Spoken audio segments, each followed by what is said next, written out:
আরে ভাই, এটা বাংলাদেশ। তোমরা আমাকে দিয়ে বাংলাদেশের এত প্রশংসা করাচ্ছ কেন? মনে হচ্ছে কার না কার সাথে যেন খেলছি। শুধু শুধু ভয়ের জন্ম দিচ্ছ। যখন খেলেছি তখনই ভয় লাগেনি, আর এখন কেন লাগবে?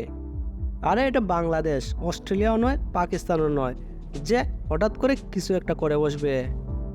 কোনো ভক্তদের মনে 1% সময়ের জন্য ভয় কাজ করেনি। আমারই ভয় কাজ করেনি, আর ভক্তদের কিভাবে করবে? খুব সহজ খেলা ছিল, 5 ওভার বাকি পড়েছিল। গিল আরামসে সময় নিয়ে খেলছিল বলেই এতদূর গড়ালো ম্যাচ।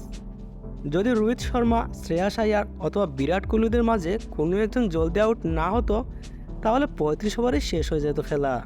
আর তারা আউট হয়ে গেছে বলেই শুভমান গিল একটু লম্বা সময় ধরে খেলছে, না হলে তলোয়ারের মতো ব্যাট চালাতো সে।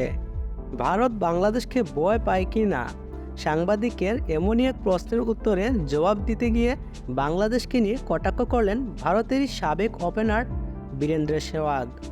আর এখন সেহওয়াগের উদ্দেশ্যে বাংলাদেশি ভক্তদের প্রশ্ন থাকতেই পারে, বাংলাদেশ যদি এত দুর্বল টিম হতো, রোহিত শর্মা, বিরাট কোহলি এবং শ্রেয়াস আয়ারের উইকেট তুলে নেয় কীভাবে?